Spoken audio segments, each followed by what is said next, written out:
Minutes का video देख लो और 10 मार्क आपके जेब में भर लो।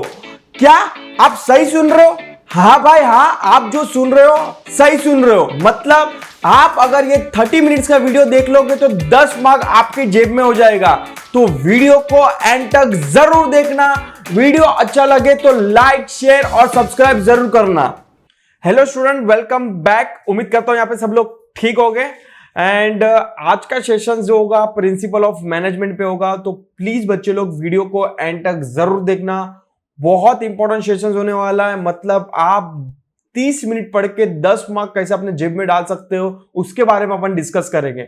और प्लीज अपने जितने भी सीबीएसई वाले फ्रेंड्स है उसको सभी को क्या कर दीजिए, लिंक फॉरवर्ड कर दीजिए। And let's start the sessions. And about मेरे लिए अगर मैं मेरी बात करूं तो my name is CS Hirangedia and over 6 साल का एक्सपीरियंस रह चुका हूं। एंड ऑफ कोर्स 10,000 से भी ज्यादा ऑनलाइन और ऑफलाइन बच्चों को क्या कर चुका हूं, पढ़ा चुका हूं। Let's start with the camp method. देखो जो हम लोग मेथड फॉलो करते हैं वो होगा हम लोग का कैंप मेथड फॉलो करते हैं हम लोग, जहां पे हम लोग बच्चे को क्यूरियोसिटी से पढ़ाते हैं। बाद में आ जाएगा एकेडमिक नॉलेज हम लोग देते हैं बच्चे लोग को, मेमोराइज टेक्निक सिखाते हैं हम लोग और प्रेजेंटेशन के साथ सिखाते हैं। मतलब बोर्ड में कैसे आपको प्रेजेंट करना है, मतलब खाली आपको आंसर थियरी के फॉर्मेट में नहीं लिख के आना है, मतलब प्रेजेंट भी कैसे कर सकते हो, एक्स्ट्रा मार्क कैसे स्कोर कर सकते हो, हम लोग आप उसके बारे में क्या करेंगे, सिखाएंगे। Let's start with the chapters and principal of management. थोड़ा बहुत ओवरव्यू कर लेते हैं कि लास्ट सेशंस में अपन ने क्या पढ़ा था। ठीक है, तो लास्ट सेशन में अपन ने प्रिंसिपल ऑफ मैनेजमेंट का इंट्रोडक्शन स्टार्ट कर दिया था, जहां पे अपन ने प्रिंसिपल ऑफ मैनेजमेंट होता क्या है, क्योंकि प्रिंसिपल का मतलब होता है रूल्स एंड रेगुलेशंस। तो कोई भी ऑर्गेनाइजेशन हो, छोटी ऑर्गेनाइजेशन हो या बड़ी ऑर्गेनाइजेशन हो, उसके अंदर रूल्स एंड रेगुलेशन होना जरूरी है। विदाउट रूल्स एंड रेगुलेशन अगर आप बिजनेस चलाने बैठे तो आपका हार्डली 6 महीने ही बिजनेस चलेगा, उसके बाद क्या हो जाएगा, बंद हो जाएगा। ठीक है, तो अपन ने ऑलरेडी मीनिंग के बारे में देखा था। उसके बाद अपन ने डिस्कस किया था क्वेश्चन जो था nature of management of principle, कि क्या नेचर्स होगा, क्या फीचर्स हो गए प्रिंसिपल ऑफ मैनेजमेंट का। एग्जाम के लिए आ भी सकता है, नहीं भी आ सकता है, ऐसा सिचुएशन था। तो उसके अंदर भी अपन ने क्या किया था, डिस्कस किया था। Let's start one by one, थोड़ा ओवरव्यू कर लेते हैं। उसके अंदर डिस्कस किया था, पहला था यूनिवर्सल एप्लीकेबल था, सेकंड था जनरल गाइडेंस देता है मैनेजर को, थर्ड था फॉर्मेशन था, फोर्थ था फ्लेक्सिबिलिटी, फिफ्थ था बिहेवियरल, एंड नेक्स्ट था cause and effect relationship, and last था डिपेंडेंस ऑन सिचुएशन। तो ये सब चीजें अपन ने लास्ट सेशन में ऑलरेडी डिस्कस कर दी है। जो बच्चों ने प्रीवियस वाले वीडियोस नहीं देखे तो प्लीज बच्चे लोग, रिक्वेस्ट है सभी को हाथ जोड़ के कि प्रीवियस वाले वीडियोस जरूर देखिए। और प्लीज कुछ भी कमेंट हो, कुछ भी डाउट हो तो कमेंट सेक्शन में आप लिखिए कि सर मेरी ये डाउट है, ये डिफिकल्टी है। ठीक है, चलो। तो ये मैंने चार्ट फॉर्मेट में यहाँ पे बता दिया था शॉर्ट में कि ये क्या थे, natures and features of principle of management है। आज अपन कंटिन्यू करते हैं जो होगा अपना importance of principle of management. मतलब अगर एग्जाम में क्वेश्चन ऐसा भी बन रहा है कि इंपॉर्टेंस मतलब सिग्निफिकेंट, क्या बनता है, सिग्निफिकेंट। अगर एग्जाम में क्वेश्चन ये आ रहा है कि भाई इंपॉर्टेंस का मतलब नहीं बोला, उन लोग ने बोला कि please what you mean by principle of management and explain the significant of management, तो उसका मतलब ही क्या होता है, प्रिंसिपल ऑफ मैनेजमेंट का इंपॉर्टेंट क्वेश्चन ही उन लोग क्या कर रहे हैं, आपको पूछ रहे हैं। Let's one by one let's see. पहला ही है provide a useful insight into reality. मतलब कहा ना कहा, और जैसे कि अपन ने इंट्रोडक्शन में भी देखा था प्रीवियस वाले लेक्चर्स के अंदर, कि आपके ऑर्गेनाइजेशन में क्या चल रहा है, कैसे फंक्शंस करता है, पूरा जो इंफॉर्मेशन अंदर का जो इंफॉर्मेशन से आपको जनरली वो प्रिंसिपल्स बताता है। तो पहला ही पॉइंट आ जाएगा provide useful insight into the reality, develop through a continuous observations and experimentation, serve as a guide for manager to handle the various business problem, and third हो जाएगा useful for recurring business situations। मतलब last session में जैसे मैंने तुम लोग को बोला था कि कहा ना कहा, मतलब सपोज कि फॉर एग्जांपल मैं उस टाइम भी बोला था कि रिलायंस जो 50 साल पहले रूल्स एंड रेगुलेशन हो गए, आज उसके रूल्स एंड रेगुलेशन सेम हो गए, नहीं, बहुत सारे चेंजेस आए हैं। डिपेंड करता है कि मार्केट में जो सिचुएशंस है। अभी वन ऑफ द एग्जांपल मैंने लिया था कोविड वाला, कि भाई कोविड से पहले जो बिजनेस करने के तरीके थे, कोविड के बाद जैसे कोविड आया, सब में देखोगे तो सबके बिजनेस करने के तौर तरीके क्या हो गए थे, ऑलमोस्ट चेंज हो गए थे। तो ये हो जाएगा provide useful insight into the reality. Second आ जाएगा आपका ऑप्टिमम यूज ऑफ रिसोर्सेज। मतलब जो भी रिसोर्सेज आपको दिया है, ह्यूमन या तो नॉन ह्यूमन, मतलब मैं बात करूं फिजिकल और ह्यूमन, तो जो भी रिसोर्सेज अगर आपको दिए उसको क्या करना है, मैक्सिमम यूटिलाइजेशन आपको करना होगा। Aim to achieve the optimum utilization of resources encourage a plan and systematic activity and promote efficient resources. अगर आप एफिशिएंट यूज करोगे रिसोर्सेज को तो आप क्या कर सकते हो, प्रोडक्टिविटी लेके आ सकते हो अपने प्रोडक्शन के अंदर, और उसके कारण क्या होगा, अल्टीमेटली ऑर्गेनाइजेशन का क्या होगा, प्रॉफिट होगा। मतलब आप कम खर्चे में, कम कॉस्ट में क्या कर सकते हो, ज्यादा यूटिलिटी निकाल सकते हो। नेक्स्ट आ जाएगा मीटिंग चेंजेस एनवायरमेंटल रिक्वायरमेंट। मतलब इसके अंदर क्या होगा, मतलब आपको जैसे कि एनवायरमेंट में चेंज आ रहा है उसके हिसाब से आपको क्या करना है, अपने आपको बिजनेस में क्या करना है, चेंजेस लाने पड़ेंगे। अगर आपने एनवायरमेंट को एक्सेप्ट नहीं किया तो कहां ना कहां it's create a problem for business. Help business adapt to change the business environment, train manager to respond appropriately to change and require modification to fit the new business conditions। जैसे कि मैंने तुम लोग को बोला Covid is one of the example, जहां पे जैसे कोविड खत्म, मतलब खत्म तो नहीं हुआ, तो कोविड चल रहा था, बाद में बहुत सारे बिजनेस को गवर्नमेंट ने रिलैक्सेशन दे दिया कि आप बिजनेस कर सकते हो but certain terms and condition के साथ। तो आपके बिजनेस में जो भी चेंजेस आ रहा है वो एक्सेप्ट करना पड़ेगा हमेशा। जब भी नेचर का आता है मेरे माइंड में, तभी मेरे माइंड में क्या आ जाता है, मेरे माइंड में आ जाता है नोकिया का एग्जांपल। नोकिया में क्या था कि भाई मार्केट को चाहिए था एंड्रॉइड और उसने ला दिया विंडोज, तो मार्केट ने क्या किया, कस्टमर ने उसको रातों रात आउट कर दिया। मतलब एनवायरमेंट में जो चेंजेस आ रहा है ना बॉस, आपको क्या करना पड़ेगा, एक्सेप्ट करना पड़ेगा। सेकंड नेक्स्ट पॉइंट है help through out the decision making. Of course आपको एज अ मैनेजर की पोजीशन पे हायर किया तो आप अपने मन से डिसीजन नहीं ले सकते हैं, आपको सर्टेन रूल्स एंड रेगुलेशंस देखने पड़ेंगे ऑर्गेनाइजेशन के। ऑर्गेनाइजेशन में कैसे रन करता है बिजनेस वो देखना पड़ेगा, प्रीवियसली ऑर्गेनाइजेशन कैसे डिसीजन लेती आई है कौन से सिचुएशन में, वो आपको तौर तरीके क्या करने पड़ेंगे, सीखने पड़ेंगे। मतलब ऑर्गेनाइजेशन का रूल्स एंड रेगुलेशन आपको फॉलो करना पड़ेगा। Based on logic and reasoning from the continuous observations and experimentation, encourage the scientific approach to the problem solving. Scientific approach यहां पे क्यों बोला है, साइंटिफिक अप्रोच इसलिए बोला है कि आप अपने मन से बोलते ना ट्रायल एंड एरर मेथड, ये फॉलो नहीं कर सकते। मतलब डिसीजन ले लेते, जो होगा वो देखा जाएगा, ऐसा डिसीजन नहीं लेते बॉस। अगर आप रिलायंस की कंपनी में एज अ टॉप पोजीशन पे हो तो आप बोलोगे कि भाई मैं ये अपनी मर्जी से ले रहा हूं डिसीजन, जो होगा देखा जाएगा। ट्रायल एंड एरर मेथड नहीं चाहिए आपको, साइंटिफिकली अप्रोच, मतलब साइंटिफिकली मतलब प्रैक्टिकली सिचुएशन को समझना है, उसके बाद आपको क्या करना है बॉस, डिसीजन लेने पड़ेगा। Facilitate logical and rational decision making. Next point है फुलफिलिंग सोशल रिस्पॉन्सिबिलिटी। गवर्नमेंट क्या बोलती है कि गवर्नमेंट बोलती है तुम लोग बिजनेस करो, नो डाउट अच्छी बात है, बट बिजनेस के साथ साथ आपको सोसाइटी के बारे में भी क्या करना है, सोचना है। मतलब अभी तो क्या हो गया कि कंपनीज एक्ट के अंदर गवर्नमेंट ने सर्टेन प्रोविजंस रखे कि सर्टेन कंपनीज को, अगर आप ये कंपनी के दायरे में आते हो तो आपको 2% आपका हिस्सा, प्रॉफिट का हिस्सा 2% आपको क्या करना है, सोसाइटी के बारे में क्या करना है, सोचना है, और सोसाइटी के लिए क्या करना है, खर्चा करना है। अपन देखते हैं कि बहुत सारी जगह पे ऐसे ब्रिजेस बनते रहते हैं, बाद में ऊपर लिखा रहता है develop and maintain by Reliance industry. मतलब वो जो ब्रिज का जो भी खर्चा है वो किसने मेंटेन कर रहा है, वो रिलायंस मेंटेन करेगी। अपन देखते हैं कि भाई कोई ब्रिजेस रहते हैं या तो रोड रहते हैं, वहां पे मॉल का भी बैनर्स लगा रहता है कि भाई this road and infrastructure is maintain by the this and this kind of mall. तो ये क्या है, ये इन लोग के लिए मतलब सोसाइटी को डेवलपमेंट करने के लिए इन लोग ने, गवर्नमेंट ने क्या किया है, इन लोग को प्रेशराइज किया है। जो बड़ी बड़ी कंपनी, अभी भी बोल रहा हूं सभी कंपनी को एप्लीकेबल नहीं है, सर्टेन कंपनीज को ही एप्लीकेबल है। अगर वो दायरे में आपकी कंपनी आती है तो ही आपको क्या करना है, सीएसआर करना पड़ेगा। अभी फुल फॉर्म में बोलूं सीएसआर का सर क्या होता है, कॉर्पोरेट सोशल रिस्पॉन्सिबिलिटी होता है, ठीक है।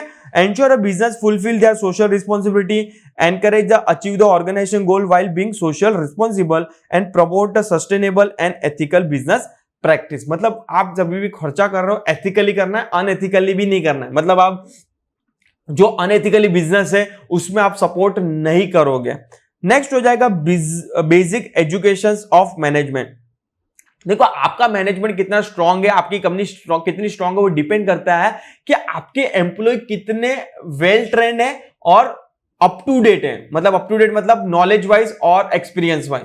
अगर आपका मार्केट में जो भी चेंजेस आ रहा है और जो भी सॉफ्टवेयर को लेके कोई भी चेंजेस आ रहा है, आपको क्या करना है, अपने एम्प्लॉयज को ट्रेन करते रहना है। मतलब बहुत सारी आईटी कंपनीज की अगर मैं बात करूं, वहां पे क्या होता है कि एवरी वीक में एक डे होता है जहां पे ट्रेनिंग सेशन होता है, कि जहां पे सॉफ्टवेयर को ट्रेन करते हैं, जैसा तो नया एम्प्लॉयज आ रहा है उसको ट्रेन करते हैं। तो उन लोग को ट्रेनिंग इसलिए करते हैं कि भाई वो अपना काम में मैक्सिमम यूटिलाइजेशन ला सकते हैं, और अगर क्लाइंट कोई क्वेश्चन पूछ रहा है तो वो इजीली उसका आंसर कर पाए, ठीक है। form the foundation of the management education, essential part of management studies and research, provide a base for the further management research and practice. तो ये हो जाएगा आपका importance of principle of management, एक समराइज फॉर्म में वापस से मैंने यहाँ पे बनाया. Let's see one by one देखते हैं. पहला हो जाएगा provide useful insight into the reality, optimum use of resources, meeting changing the environment requirement, help throughout the decision making, fulfilling the social responsibility, and last हो जाएगा basic education of management. I hope तुम लोग को clear है. कुछ भी doubt हो tension नहीं लेने का, कुछ भी डाउट हो तो बिंदास कमेंट सेक्शन में कमेंट लिख देना है सर कि ये पॉइंट मुझे समझ में नहीं आया. आपका जो भी पॉइंट्स आपको क्या कर जाएगा सॉर्टेड आउट किया जाएगा. चलो, जिसका था इंतजार वो आ चुकी है. जो घड़ी थी वो था फ्यूल के 14 प्रिंसिपल. बहुत इंपॉर्टेंट है बच्चे लोग, ध्यान से सुनना. कुछ भी डाउट हो तो कमेंट करना. और आई होप तुम लोगों को कोई डाउट ना हो. मेरा तो टारगेट ये होता है कि आपको एग्जांपल दूं, और हमेशा मैं कुछ ना कुछ अलग अलग एग्जांपल, प्रैक्टिकल एग्जांपल इसलिए देते रहता हूं कि आपको समझ में आए कि एक्चुअल में बिजनेस में होता क्या रहता है. ठीक है, चलो फ्यूल प्रिंसिपल, थोड़ा उसका इंट्रोडक्शन लिखा है. लेट्स सी इंट्रोडक्शन के अंदर क्या है. पहले तो देखे गए तो French management theorist concern with unscientific organization of labour, famous father of management study and thought. मतलब ये पहले क्या था कि फ्रेंच माइनिंग के अंदर ये क्या कर रहा था, अपना एज अ मैनेजर की पोस्ट पे था. बाद में over a period of time उसने एक्सपीरियंस करने के बाद उसने अपना 14 प्रिंसिपल्स लिखा, और जो इसलिए इसको father of management studies and thought के लिए भी बोला गया है. एंड बाद में उसने क्या किया, उसके अपनी ही बुक में जो था famous as a father of management studies and thought के अंदर उसने वो सब चीजें क्या की, उसने लिखे भी वो 14 प्रिंसिपल. एंड जो भी डिसीजन थे उसने वो प्रैक्टिकली देखा कि भाई एक्चुअल में बिजनेस के अंदर क्या क्या चीजें होनी चाहिए, क्या क्या रूल्स एंड रेगुलेशन होने चाहिए. उसके बाद उसने छानबीन के 14 प्रिंसिपल को क्या किया, उसने इंट्रोड्यूस किया. Made a distinct between the technical and managerial skill and developed the 14 principle of management guidelines for the manager to perform the managerial activity. क्योंकि अगर आप मैनेजर की पोजीशन में हो तो आपको ये 14 प्रिंसिपल क्या करने पड़ेंगे, एक्सेप्ट करने पड़ेंगे और क्या करने पड़ेंगे, फॉलो करने पड़ेंगे. Let's start with the one by one. पहला ही है फ्यूल के principle of 14 principal of management.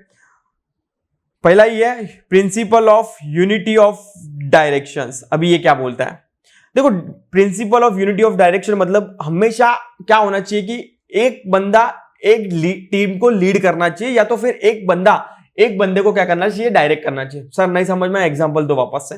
या तो एक सुपीरियर एक अपने सबऑर्डिनेट, सुपीरियर मतलब आप बोल सकते हो सीनियर, सीनियर अपने एक ही जूनियर को क्या करेगा, डायरेक्ट करेगा.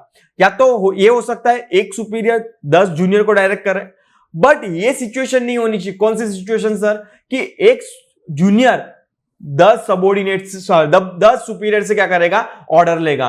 तो बंदा प्रेशर में आके बोलेगा कि भाई मैं किसका काम करूं. सपोज कि फॉर एग्जांपल एक जूनियर था, मिस्टर ए. क्या था, मिस्टर एक जूनियर था.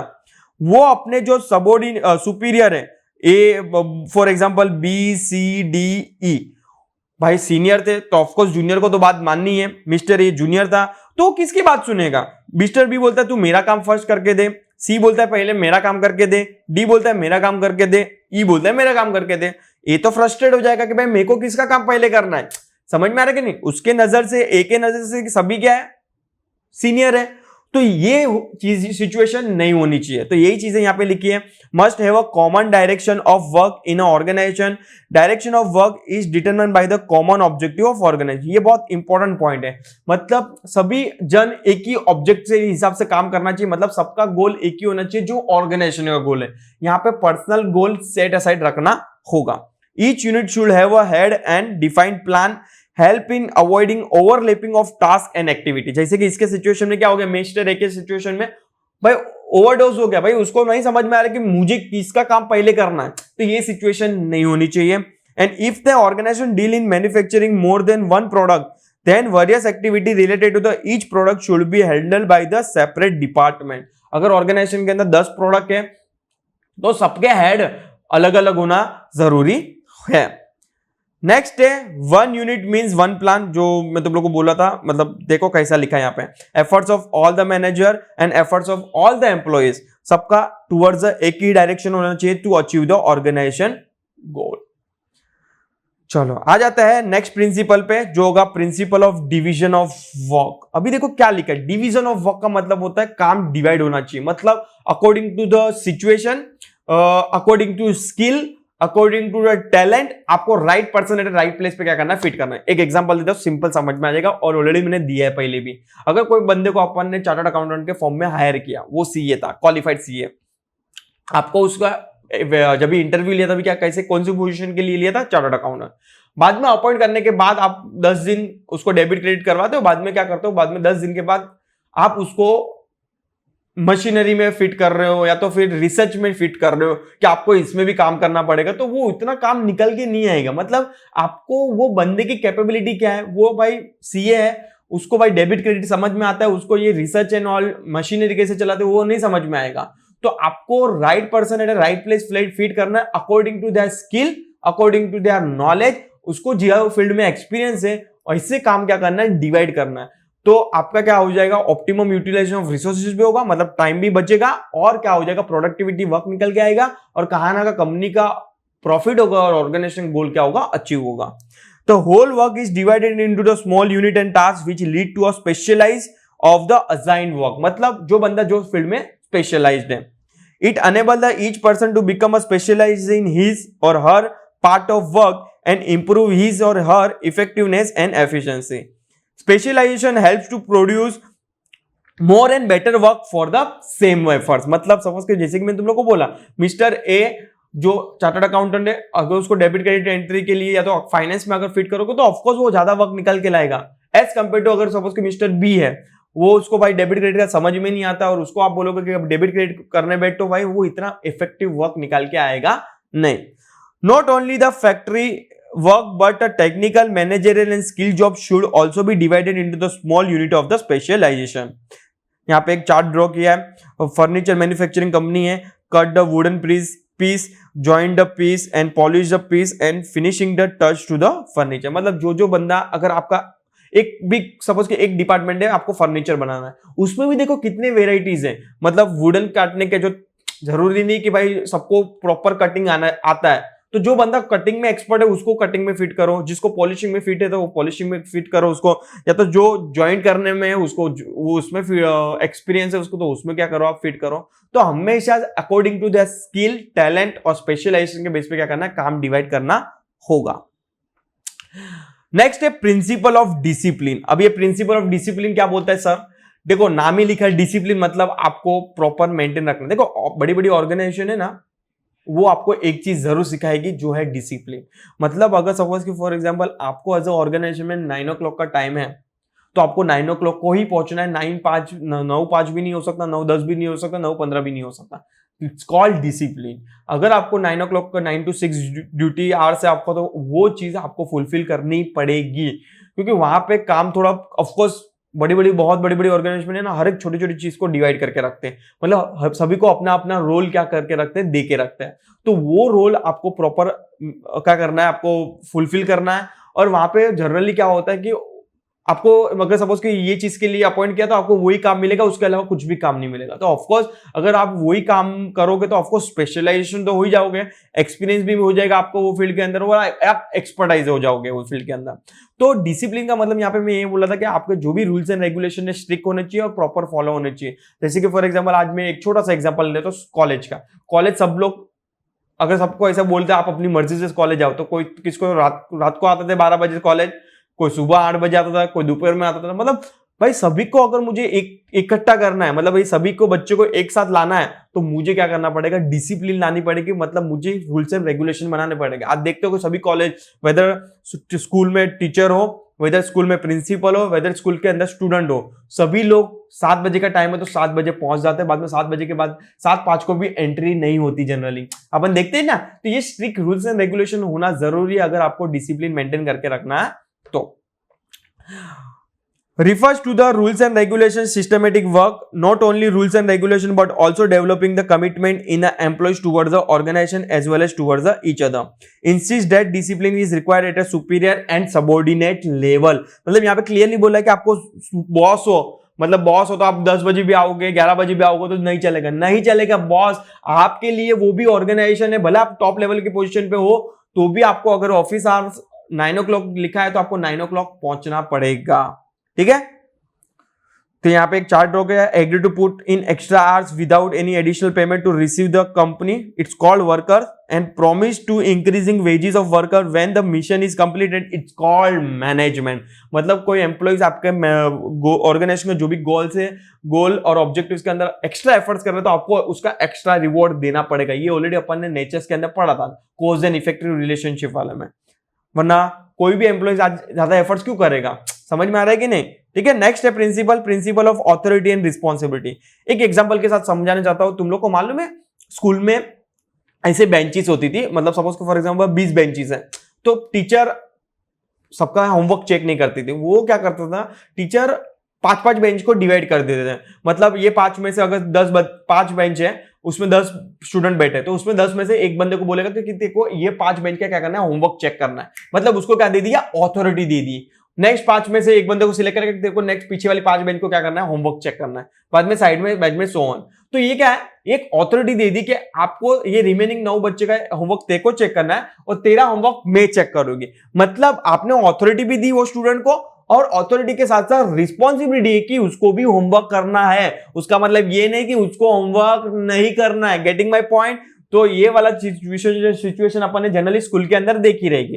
तो इसका मतलब यहाँ पे भी ऑर्गेनाइजेशन के अंदर मैं कंपेयर करूं ऑर्गेनाइजेशन के अंदर, तो ऑर्गेनाइजेशन के अंदर भी आपको क्या करना है, आपको ऑथोरिटी एंड रिस्पॉन्सिबिलिटी क्या करना है, डिवाइड करके रखनी है। अगर खाली ऑथोरिटी दे दोगे तो उसके पास राइट्स आ जाएंगे, वो अपनी मर्जी चलाएगा।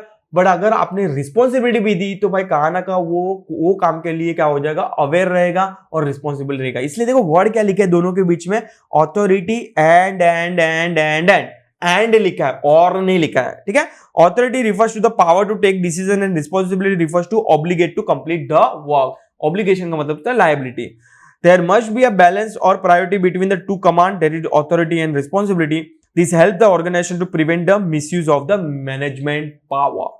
तो यहां पे देखो एक चार्ट ड्रॉ किया है, यहां पे ऑथोरिटी भी है, रिस्पॉन्सिबिलिटी है। Purchase of raw material is authority, but उसमें से आपको 100 यूनिट्स बनाना है, is nothing but is a responsibility.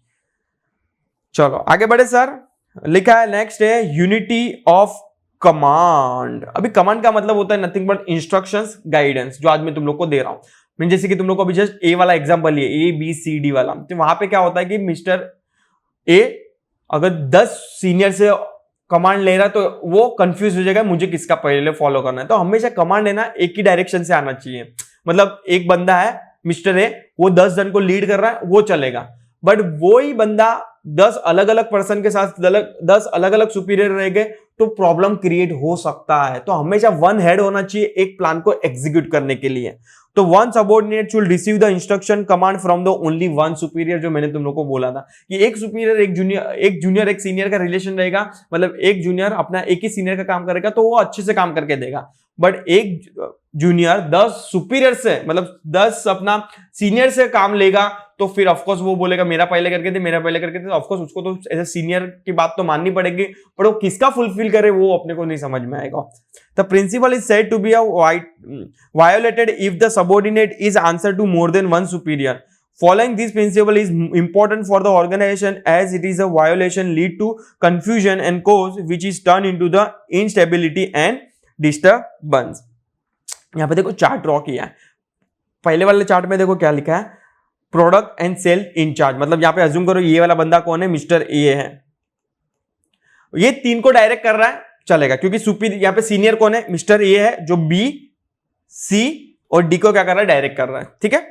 But अगर सपोज कि फॉर एग्जांपल बाजू वाला चार्ट देख रहे हो, receive order from more than one boss. मतलब सपोज कि यहाँ पे ए बी है बॉस, बी बी है बॉस, तो यहाँ पे देखो ये बोलेगा, अज्यूम करो सी डी और ई क्या है, जूनियर है, ये इसको भी डायरेक्ट कर रहा है। देखो चार्ट देख रहे हैं, ये इसको भी डायरेक्ट कर रहा है, इसको भी डायरेक्ट कर रहा है, ये इसको कर रहा है, ये इसको कर रहा है। कहा ना कहा ये वाला पार्ट है ना पूरा कंफ्यूजन का पार्ट है, और ये तीनों को नहीं समझ में आएगा कि मैं जो पहला किसको काम देना पड़ेगा, कि ए को दूं कि बी को दूं, क्योंकि दोनों मेरे लिए क्या है, सीनियर है।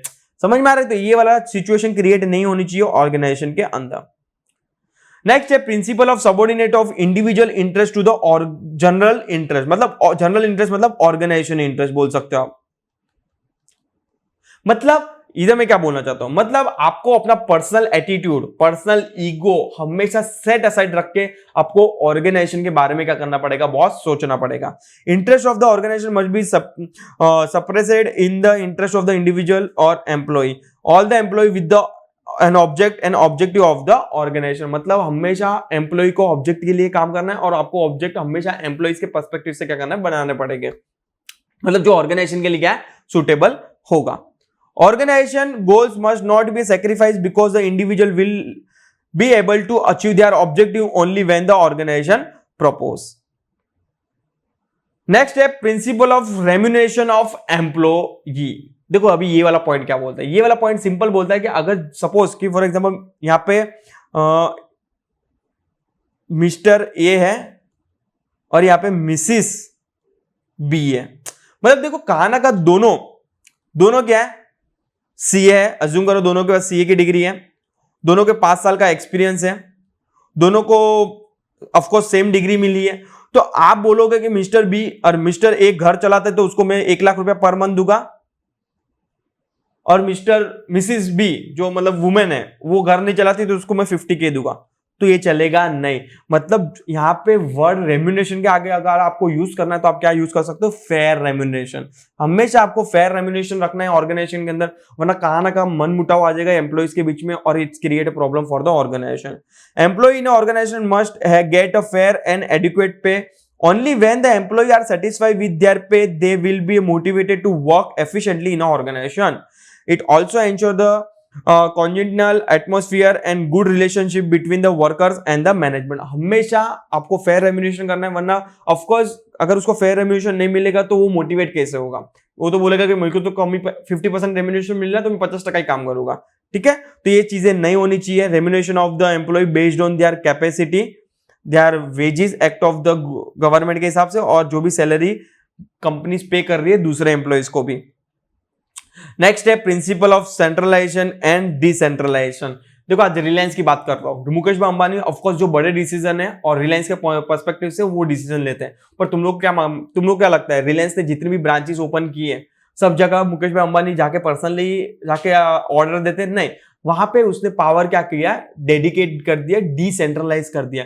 अगर आपको बड़े लेवल पे जाना है मतलब तो आप सभी चीजें सब जगह नहीं पहुंच सकते, तो आपको सर्टेन पावर क्या करने पड़ेगी, डिसेंट्रलाइज, मतलब पावर छोड़ने पड़ेंगे। और वो ब्रांच के अंदर अपन जनरली बैंक में देखते हैं कि वहां पे एक पर्सन होता है ब्रांच मैनेजर, वो जनरली पूरी ब्रांच को क्या कर रहा है, हैंडल करता है। तो हमेशा ये चीजें होनी चाहिए आपको। सेंट्रलाइजेशन मतलब एक ही जगह से पावर आ रहा है जो मुकेश भाई अंबानी है, मतलब अल्टीमेटली रिलायंस के पूरे रिलायंस के लेवल पे अगर जो भी डिसीजन लेना है जनरली मुकेश भाई अंबानी जी लेते हैं। बट अगर सपोज कि ब्रांच लेवल पे लेना है तो जनरली वो पावर डिसेंट्रलाइज कर देते हैं, और जो ब्रांच का मैनेजर होगा वो जनरली क्या कर लेगा, डिसीजन ले लेगा। Centralization power and authority in organization is concentrated in only a few hand, nothing but top level management, इसको बोलते हैं सेंट्रलाइजेशन। यहाँ पे बात कर लिया मुकेश भाई अंबानी जी, मतलब सर्टन जन के पास ही ये पावर। बट अगर मैं डिसेंट्रलाइजेशन की बात करूं, power and authority is delegated to the all the level of management. In any organization there must be a balance between centralization and decentralization of the authority. Degree of the centralization and decentralization depend on the nature and size of the organization. Depend करती है कि आपकी organisation कितनी बड़ी है, उसके base पे क्या होता है, डिसाइड होता है। नेक्स्ट प्रिंसिपल जो बोलता है प्रिंसिपल ऑफ स्केलर चेन। अभी देखो इसके अंदर एक कंसेप्ट है, गैंग प्लैंक का है और ट्रेडिशनल मेथड है। ट्रेडिशनल मेथड में क्या होता था, अगर मैं बात करूं 30-40 साल पहले की, आपको कोई भी डिसीजन लेना है ना तो आपको ऊपर पूछना पड़ता है, मतलब वो अपने ऊपर वाले टॉप मैनेजमेंट को पूछेगा, वो उसके ऊपर मैनेजर को पूछेगा, उसको मैनेजर, मतलब अल्टीमेट डिसीजन ऊपर से जवाब आएगा, उसके बाद वापस से रिवर्स सिचुएशन होगा। तब तक तो देखने जाओगे तो एक क्वेश्चन का आंसर लेते लेते आपको परमिशन लेते लेते कितना दिन लग जाता है, 7 दिन लग जाता है। भैया you know very well, market में आज कंपटीशन बहुत तगड़ी है। आज कोई भी डिसीजन लेना आपको फास्ट लेना है, अदरवाइज कॉम्पिटिटिव मार्केट में है वो तुरंत ही वो अपॉर्चुनिटी को ग्रैब कर लेगा। तो वो चीज जो ट्रेडिशनल मेथड थी वो टाइम कंज्यूमिंग थी। क्या थी, टाइम कंज्यूमिंग। तो वो टाइम कंज्यूमिंग को बचाने के लिए कंसेप्ट आ गया गैंग प्लैंक। अभी आज कुछ भी प्रॉब्लम होता है तो आप डायरेक्ट अपने टॉप मैनेजमेंट को बात कर सकते हो, यहाँ पे मैं अटक रहा हूं, सॉल्यूशन बताओ आप। It's nothing but gang plank. यहाँ पे क्या होता है, आपका टाइम सेविंग होता है। यस, तो प्रिंसिपल ऑफ स्केलर बहुत बार शॉर्ट नोट के फॉर्म में भी डायरेक्ट पूछा गया, तो प्लीज बच्चे लोग हाईलाइट करके रखना। इसके अंदर मेन जो चीजें है वो आपको क्या करना है, आपको डायग्राम ड्रॉ करके आना है, अगर आपको शॉर्ट नोट के लिए खाली पूछ रहे हैं तो। Refers to the formal line of authority in order of rank as follow in the organization. Formal communication in an organization follow the scalar chain or predefined formal path of authority and communication in order to highest at the lowest. For example, A is a project manager in an organization and he is a further has a project lead B and team member C reporting to him. So the chain of communication will be A, B and C. Suppose there is another hierarchy order where he has the team manager D and the team member E, that is the chain of communication क्या हो जाएगा आपका A, D and E. Now if C want to communicate with the E, then he will follow the communicate path C, बाद में वो B को पूछेगा, बाद में वो A को पूछेगा, बाद में वो D को जाएगा, क्योंकि A जो बंदा है वो दोनों प्रोजेक्ट पे काम कर रहा है, तो कहां ना कहां सी को बात करना है डी के साथ, तो आपको ये फॉलो क्या करना पड़ेगा, चेन फॉलो करनी पड़ेगी. However in case of the emergency situation सी में डायरेक्टली कम्युनिकेट विद द ई थ्रू गैंग प्लैंक. अभी गैंग प्लैंक क्या होता है? Gang plank refers to the shortage emergency route through which the worker and employ can directly communicate with each other. जैसे कि यहाँ पे डायग्राम ड्रॉ किया है. पहले ये जो मेथड था फॉर्मल पार्ट है, ये वाला जो डायग्राम आपको दिख रहा है जहां पे सी बी को पूछेगा, बी ए को पूछेगा, ये फॉर्मल पाथ है. ए डी को पूछेगा, डी ई को पूछेगा. बट अगर सपोज सी को डायरेक्ट बात करना है ई के साथ, तो डायरेक्ट कम्युनिकेट कर सकता है. इमरजेंसी सिचुएशन में जो होगा गैंग प्लैंक, जो नाउअडेज सभी ऑर्गेनाइजेशन ट्रेडिशनल मेथड फॉलो नहीं करती, वो डायरेक्ट अगर किसी को कंसर्न है कोई भी डिपार्टमेंट को, डायरेक्टली अपना क्वेश्चन क्या कर सकता है, पूछ सकता है. तो it's nothing but gang plank. ये टाइम कंज्यूमिंग है थोड़ा, और नाउअडे नो ऑर्गेनाइजेशन वांट कि भाई वो अपना टाइम कंज्यूम करे एक छोटी सी चीज को लेके. नेक्स्ट है प्रिंसिपल ऑफ ऑर्डर. हमेशा मैंने बोला है कि भाई एक ऑर्डर एक पर्सन से आना चाहिए, मतलब वन पर्सन वन हेड होना जरूरी है. Proper arrangement of thing in organization, that is material thing and people should be at a fix place. This help in a smooth operations and improve the efficiency. For instance, file and other data must be arranged in a proper order so that they can be easily located and used when it's required. Next principle बोलता है principle of equality. मतलब सभी organisation के आपको equally maintain करना है, सभी organisation के अंदर एम्प्लॉइज को मतलब इक्वली ट्रीट करना है. मतलब ना तो कास्ट ना जेंडर के बेस पे आपको पार्शियलिटी नहीं करनी है, रिलीजियस के बेस पे पार्शियलिटी नहीं करनी है. Equal and fair treatment of the various employees in organization. Basis of the managers lead to the dissatisfaction of the employees. There must not be any discrimination on a ground of the such like religion, gender और caste के base पे कोई ऐसी bifurcation नहीं होनी चाहिए. Force or kindliness in a behavior as required may be used equally for all the employees, and such equality in treatment promote and build a healthy and friendly work environment. Next principle जो बोलता है principle of stability of personnel.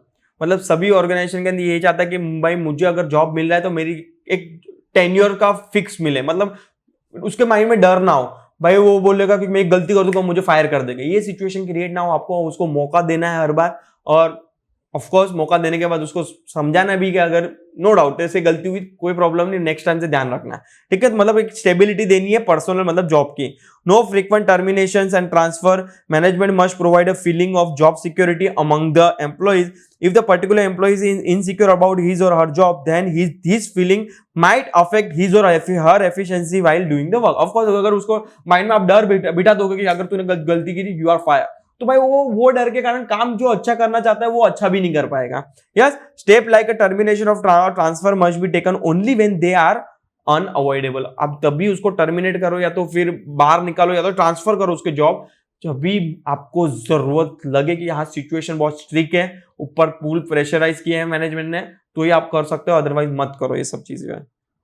Next I think so ये last principal होगा जो होगा Spirit दे Corp का मतलब होता है टीम वर्क.